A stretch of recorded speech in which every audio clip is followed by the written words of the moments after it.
स्वागत है true media ज्योतिष विज्ञान में आप सभी का। आज हम बात कर रहे हैं कि अक्सर लोगों के मन में एक जिज्ञासा रहती है कि वह यह जानना चाहते हैं, और आपने अक्सर सुना भी होगा कि आपसे अक्सर लोग यह कहते हुए अक्सर ही मिल जाते हैं कि मैंने इतनी भगवान की पूजा पाठ की, मैं भगवान की इतनी आराधना करता हूँ, लेकिन जितनी मैं पूजा करता हूँ, जितनी मैं ईश्वर की आराधना करता हूँ, मैं उतना ही ज़्यादा दुखी हो जाता हूँ, उतने ही ज़्यादा मेरे कार्य बिगड़ जाते हैं, मेरे कार्यों में कोई भी बढ़ोतरी नहीं होती और मेरा मन बहुत ज़्यादा दुखी होता है। और यह भी कहा जाता है कि जो ज़्यादा पूजा पाठ करते हैं और ज़्यादा ही ईश्वर की आराधना करते हैं उन्हें ही ज़्यादा दुख मिलते हैं। और जबकि दूसरी तरफ एक वर्ग है जिसे कि हम नास्तिक कहते हैं, लेकिन नास्तिक तो इस संसार में कोई भी जीव नहीं होता। हर व्यक्ति, हर प्राणी कहीं ना कहीं किसी ना किसी रूप में, किसी ना किसी विचारधारा के द्वारा से वह ईश्वर को मानता है। तो लेकिन जो ईश्वर को नहीं मानता, हम उसे नास्तिक यहाँ पे कह देते हैं। तो वह नास्तिक जो है वह अक्सर तरक्की करता है, उसके नुकसान कम होते हैं, उसे दुख का सामना कम करना पड़ता है। तो ऐसा क्यों होता है? ऐसा आइए हम बात करते हैं कि ऐसा क्यों होता है। ऐसा इसलिए होता है कि जो साधक होता है, वह साधक ईश्वर की जब आराधना करता है तो वह पूजा को जो है, ईश्वर की साधना को है, वह कर्म करता है पूजा का। तो वह क्या है कि एक प्रकार से स्वयं को ईश्वर के अधीन कर देता है और उसके मन में एक इच्छा जागृत हो जाती है, उसके मन में यह कल्पना हो जाती है, उसके मन में यह विश्वास बैठ जाता है कि मैं ईश्वर की इतनी पूजा कर रहा हूँ तो मेरे कार्य मेरा यह ईश्वर ही करेगा, मेरे जो भी कार्य हैं वह ईश्वर के द्वारा से होंगे। और वह स्वयं पर विश्वास कम, अपने देवता पर, अपने भगवान पर ही ज़्यादा विश्वास करता है और वह पूर्ण रूप से यही उम्मीद करता है कि मेरे जितने भी कार्य हैं वह मेरा देवता ही संपन्न कर दे और मेरे पास कोई कष्ट ना आए। परंतु उसका यह कार्य नहीं होता क्योंकि देवता नहीं करता। देवता ऐसा नहीं है कि देवता अपने स्थान पर गलत है, देवता भी अपने स्थान पर सही है, देवता उसका कार्य करता है। लेकिन आप पूजा करने वाला व्यक्ति अपने हिसाब से चाहता है, अपने जैसा कि होता नहीं है, इसीलिए वह दुखी हो जाता है। देवता क्या करता है, देवता कैसे कार्य करता है, वह इस बात को नहीं जानता। देवता धन आपके लिए पैदा नहीं करता, लेकिन पूजा करने वाला व्यक्ति ये सोचता है कि धन मेरे लिए देवता पैदा करे।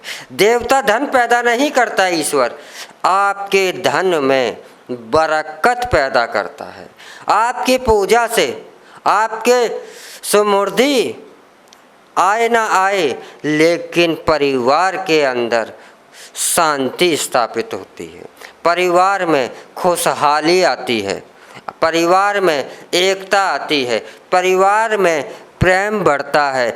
इन कार्य यह मिलते हैं पूजा पाठ करने से। परंतु जो पूजा करता है, जो साधक होता है, वह इन चीज़ों को नहीं मानता। वह चाहता है कि मुझे सिर्फ धन आए और मेरे घर में धन की वृद्धि हो।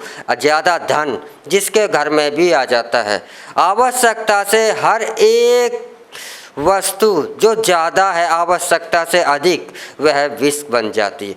जिसके पास ज़्यादा धन आ गया वह भी सुखी नहीं है, क्योंकि धन जिस घर में ज़्यादा आता है वहाँ पर ही पाप भी पैदा हो जाता है, वहाँ पर ही अभिमान भी पैदा हो जाता है, वहाँ पर ही बुरे कार्य भी होना शुरू हो जाते हैं।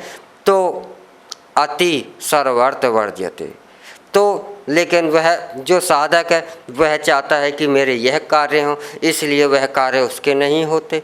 देवता की, ईश्वर की पूजा करने से आपके अंदर आत्मविश्वास बढ़ता है, आपको अकेला महसूस नहीं करते। आपको सदैव यह एहसास रहता है कि मेरे साथ कोई है, मेरा दुख दर्द सुनने वाला भी है, मेरी मदद करने वाला भी है। लेकिन वह इन चीज़ों को नहीं समझ पाता और वह चाहता है कि देवता सामने प्रकट होकर के मेरा यह कार्य करे, और अगर मैं इस देवता की पूजा कर रहा हूँ तो सारी जिम्मेवारी देवता की है। तो ओवर कॉन्फिडेंस हो जाना भी उसे कष्ट का कारण बनता है। वैसे परीक्षा भी, अगर आप किसी साधना को कर रहे हो तो आपकी साधना में अड़चन आना भी अवश्य ही है, क्योंकि उससे ही तो आपकी साधना परिपूर्ण होती है। तो कष्ट कुछ साधना से भी प्राप्त होते हैं, क्योंकि साधना का अर्थ ही कष्ट है। साधना का अर्थ सुख नहीं है।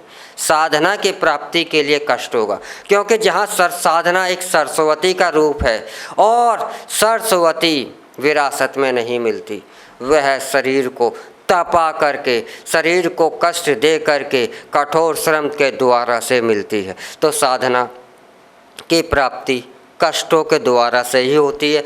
इस कारण से भी अधिकतर पूजा पाठ करने वालों को कष्ट दुख ज़्यादा मिलते हैं, परंतु दूसरी ओर जो नास्तिक होता है वह सोचता है कि जो कुछ करना है मुझे ही करना है, मेरे लिए ना तो आगे है ना कोई पीछे है, जो कुछ करना है मुझे करना है, जो अच्छा होगा वह भी मेरे द्वारा से ही होगा और जो बुरा होगा वह भी मेरे द्वारा से ही होगा। लेकिन साधक जो होता है यहाँ पर वह सोचता है कि जो भी अच्छा होगा वह मेरे ईश्वर के द्वारा से होगा, जो भी बुरा होगा मेरे ईश्वर के द्वारा से होगा, और वह स्वयं को अपने किसी भी कर्म से अपने आप को बाहर कर लेता है। और जब आप किसी भी कार्य से स्वयं को बाहर रखोगे तो उसका फल भी आपको प्राप्त नहीं होगा। तो इसलिए जो अधिकतर पूजा पाठ करते हैं उनको कष्टों का सामना करना पड़ता है, परंतु ईश्वर जो है आपके हर एक कार्य का फल आपको अवश्य ही देता है। अगर आपने कष्टों का सामना कर रहे हैं तो चमकेंगे भी आप, विकसित भी आप ही होंगे, सफलताएं भी आप ही को मिलेंगी। और बहुत जल्दी ऐसे भक्तों का जो धैर्य भी टूटने लगता है, क्योंकि अक्सर यह कहते हैं कि मैंने 2 साल करा, मैंने 4 साल यह कार्य करा। अरे ईश्वर की आराधना करने में तो लोगों के जीवन बीत जाते हैं। आप साल 6 महीने में इतनी जल्दी से घबरा जाते हैं, तो आपने ईश्वर की आराधना नहीं कर रहे। आप ईश्वर की आराधना नहीं कर रहे। क्यों नहीं कर रहे? क्योंकि ईश्वर की आराधना करने के लिए कोई उद्देश्य नहीं होता। एकमात्र यह उद्देश्य होता है कि मैंने इस संसार में आया हूँ, मेरा धर्म है कि मैं अपने ईश्वर को याद करूँ और उसकी प्रार्थना करूं, उसकी पूजा करूं।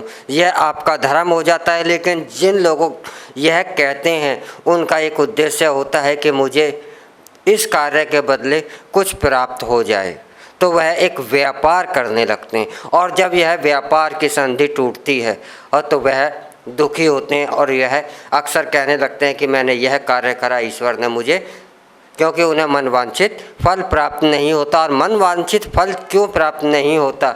अवश्य ही कहीं ना कहीं आपके कार्य में, आपकी पूजा में, आपकी साधना में कहीं ना कहीं कोई ना कोई कमी अवश्य थी।